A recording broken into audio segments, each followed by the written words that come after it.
So one of the things I also work with, and we talk about the nature of things to come in 2012, is nature of flowers. I'm a flower essence practitioner. I studied flower essence about 12 years ago with a woman named Star Rupati. She is Star Flower Essence out of Santa Barbara, which she is a nuclear physicist. And her main thing, though, is working with the flowers. She goes to Peru, Machu Picchu, really divine orchids that she uses. They carry a beautiful flower. So I brought my essence, so on break and things like that, we'll kind of share one heart or freedom. I have 3 of them that I'm going to share with you guys. This one here tonight is freedom, and I brought, it's on kind of the lines of freedom here tonight because I really believe the nature of things to come is about our freedom. We're finally going to be set free from, I believe, judgment and moving into loving consciousness. Another one is one heart. This essence addresses the merging and balancing of the male and female, including both sides of yourself. That's another thing, resolving duality. This is huge in this time. We've been living in a very masculine world. Women have been, giving, which is a masculine actually trait, frequency. And it's time for us everybody to start receiving a little more so we can have the natural cycle of life about forgiving and receiving. So nature communion. I love this essence. I give it to my plants. I take it when I go out. I give it to my horses. I'm using it all the time. And what I love about this too is it says, live in reverence and in love with all life. It also is useful when you haven't been outside. Too much computer, which I've been on the computer a lot. But luckily, my house that I'm renting came with a dog and 2 cats, so the dog gets me out for a walk a lot. But it's a hike in the bottle. And you can really feel these frequencies, these energies of these flowers. They're amazing, amazing what flower essence can do. And I'll tell you a little bit more about the life force of the flower. So this one's the knowledge gateway. And again, I just wanted you to take a moment, just focus on this because we're getting ready to go into some information about the Mayas and about the talk about, what's happening with 2012. And I want to give you a little more information on what that means. So just focus in on that knowledge gateway. It's going to bring you into being more open to receiving knowledge that you haven't received before and be more open to the possibilities of life. It takes you into the hidden dimensions of your DNA, promotes access to ancient wisdom and knowledge that is relevant to your soul purpose, and facilitates access to universal knowledge. Okay, so it is time to take an adventure and walk through the gateways into 2012. So we're going to go through a gateway. Number 1 is the knowledge gateway of the Maya. Number 2 is finding what interferes with your harmony. Science for the soul, would you like to understand more about your connection with your body, spirit, soul, and nature? There is now an abundance of scientific evidence to support a loving consciousness and how you can be a gateway to compassion, peace, and love. So nature is who you are. Would you like to know to trust yourself to make wiser choices for your health and wellness? When you begin to know the truth of what it is to be human, life becomes full of possibilities. And I always hear people always say when they make a mistake, they go, oh, I'm only human. And I think, gosh, if they only knew what that meant. Because we are amazing. Now, we are in the essence of 2012. So I only had enough room to go up to 2012.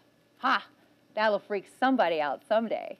I love this. This came out, if anybody's on Facebook with me, So what is it that nature of things to come in 2012? At last, the mystery of the Mayan calendar revealed. So look at these calendars that they're showing here, though.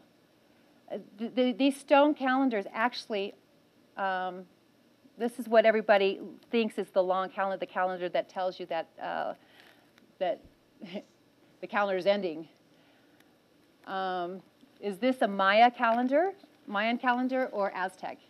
This happens to be an Aztec sunstone. And this is what everybody's showing as a Mayan calendar, and it isn't. Okay, so it just has nothing to do with the end of the world. Does the Mayan long count calendar end? Well, the Mayan long count calendar does not end on this date at all. The Maya never said, and still do not say, that it does end on this date. So the Maya were fundamentally engaged in measuring, recording, and extrapolating natural cycles, some very small, some very large. The Mayan long count calendar records such a cycle of about 5,125 years to 26 years, right in there. The current long count cycle began in the year 3114 BCE and will reset in the year 2012, okay? And that's where everybody's getting that. However, this does not mean that the calendar actually ends, but recycles to the next 5,125 years. It's like, you know, our 4 seasons. It's a natural cycle, is what it is. So I put this in here because, you know, God, there was so much BC, BCE, AD, CE. So BC means before Christ, or that is before your year traditionally considered the year of your birth, of Christ's birth. The majority of people around the world are not Christian, and to be on common ground, it's best not to measure time by someone else's religion. So they called it BCE, is what I found in a lot of my information that I was studying, which means before Christian era or before Common Era, which is more appropriate for the unity of humanity, okay?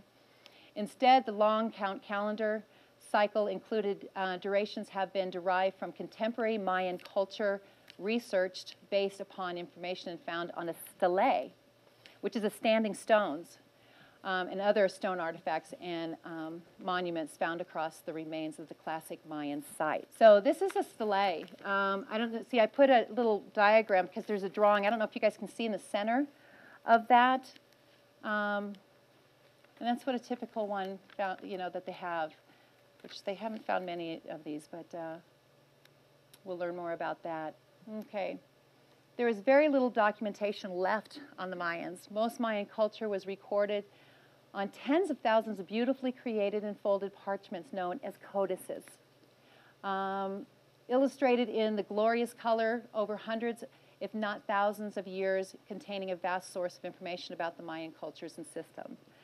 The sad thing is when the Spanish invaded, the Roman Catholic Church ordered that all of these codices, which the church held to be the work of the devil, be placed in piles and burned before the Mayan people as an example when they were forced to submit to the Roman Catholic Church. Something sad in our history there. 3 codices survived. Now, these codices, you know, we hear about a lot of these indigenous people going through this type of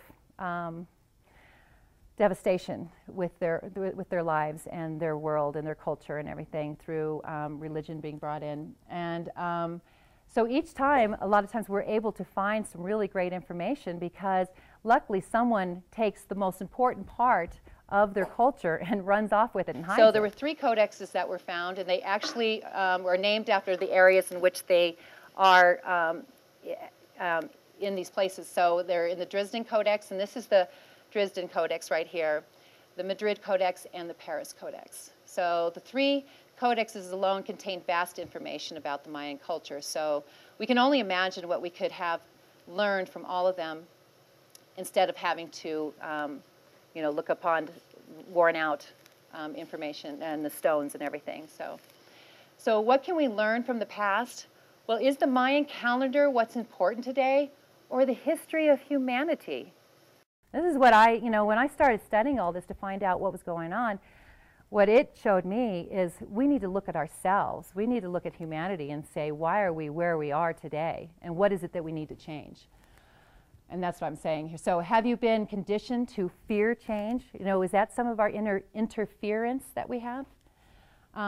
What about, what are we afraid of ending?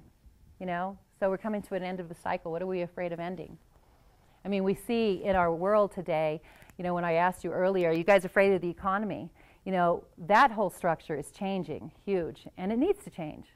I mean, that's my personal perception, of course, but a lot of things are based on control and about judgment and about seeing it.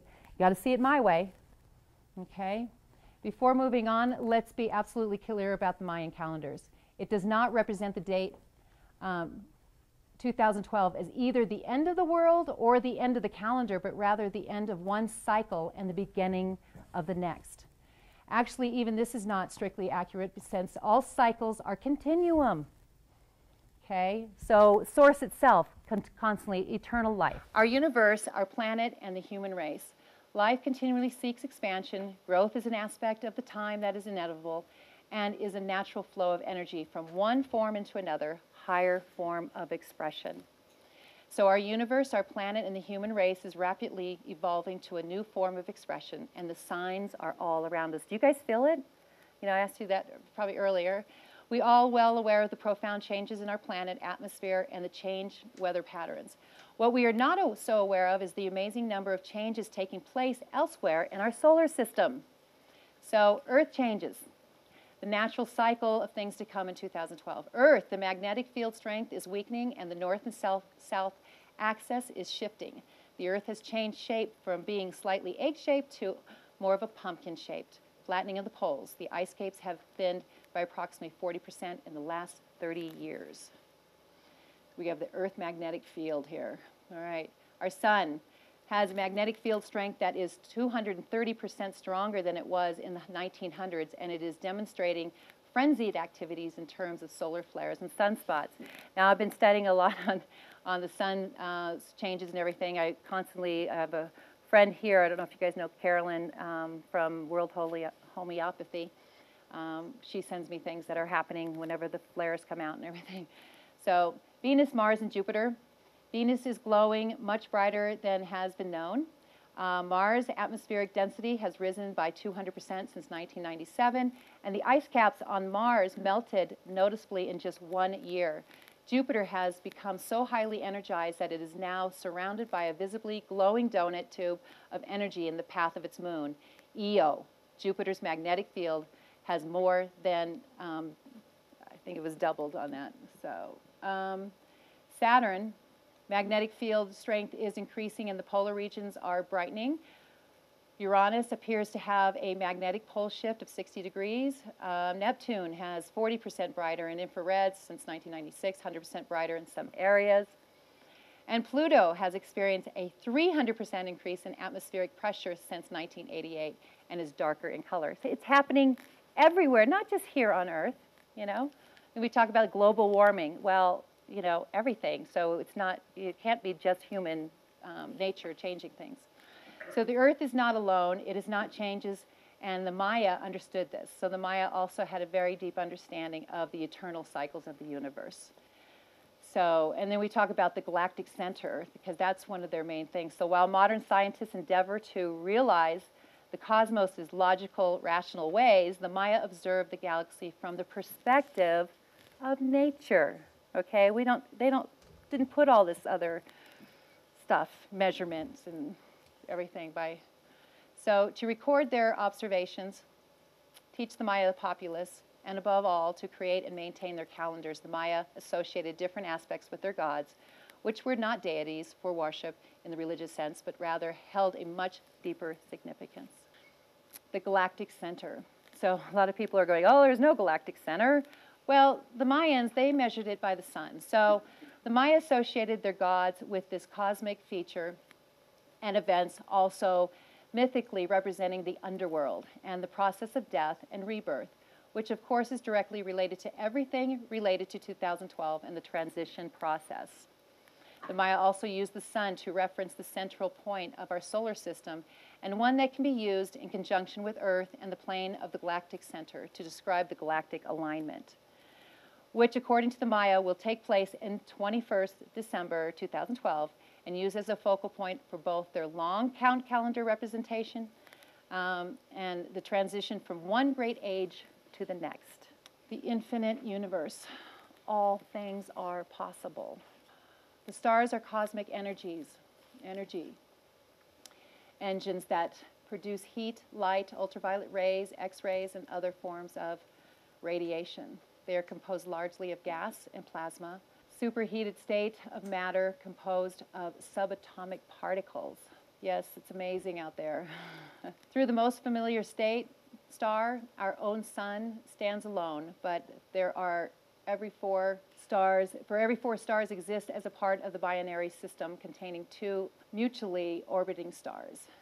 No one knows how many stars exist, but the number would be staggering. Our universe likely contains more than 1 billion galaxies, and each of these galaxies may have more than 1 billion stars. Isn't that amazing? That amazes me. Yet, on a clear, dark night, Earth's sky reveals only about 3,000 stars to the naked eye. Humans of many cultures have charted the heavens by these stars. One of these was by the Maya. All right, we're going to take a little break. I had a great song, Believe in Humanity by Carole King. So I'm going to sing it for you now since we can't hear her. No, I'm just kidding. So this first part, so how are we doing on time right now? My little timekeeper over there. Because we were going to go for about 45 minutes to an hour. I was going to give you guys a little break so we can talk about things. I'd like to share some flower essence with you so we can get into the one heart together for my next hour, which will have a lot more fun. And as we're doing that, I'm actually going to ask Sharon to help with the flower essence.